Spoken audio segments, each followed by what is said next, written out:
या श्रीस्वयं सुकृतिनां भवनेष्वलक्ष्मी पापात्मनां कृतधियां हृदयेषु बुद्धि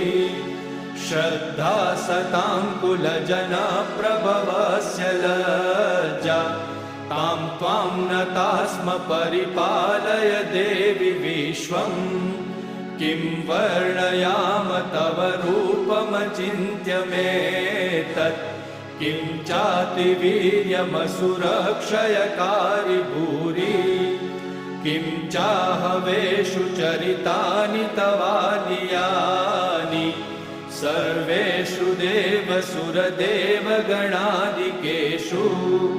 हेतु समस्त जगतां त्रिगुणापि दोषे न ज्ञायसे हरिहरादिभिरप्यपारा